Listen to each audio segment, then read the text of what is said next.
দেশি ষাঁড় গরু যেখান থেকে শুরু, কিছু মিডিয়াম ক্রস আছে, মিডিয়াম ক্রসও আছে এদিকে দেখেন।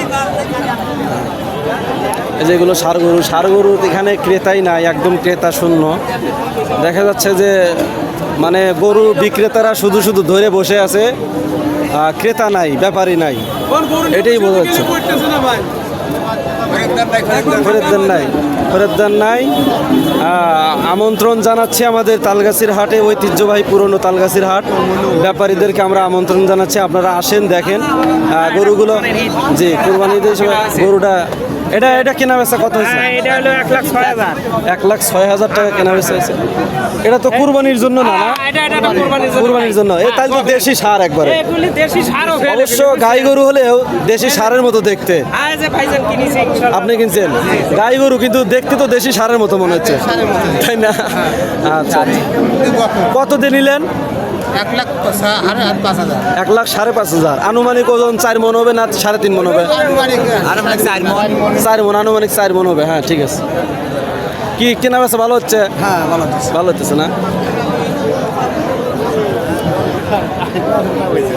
চাচা মিয়া লোকজন নাই, দাম টাম কম কয়? দাম কয় না। এগুলো তো কুরবানির জন্য উপযোগী। আপনি পালেন না?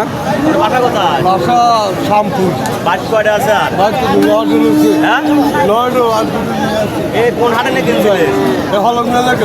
দুই ভাই, বড় ভাই আমার। আচ্ছা, বিয়ে করছে।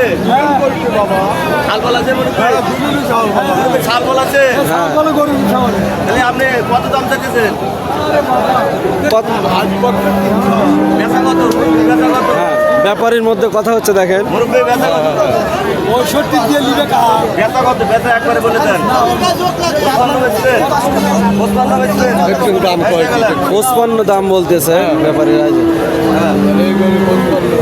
কত হলে বেচছেন? 55 আর 65, দেখা যাক। ব্যাপারী 55 বললো। গাই গরুর বাজার শেষ।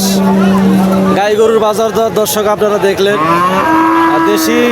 দেশি ষাঁড় গরুর মতোই কিন্তু আমাদের এই উত্তর অঞ্চলের বকন এবং গাই গরুগুলো দেখলেন আপনারা। তুলনামূলক হাটে অনেক গরু কম, প্রতি বছরের ন্যায় বছরে তুলনামূলক হাটে গরু কম। দেখা যায় মানুষের হাতে এখন টাকা পয়সা খুবই কম,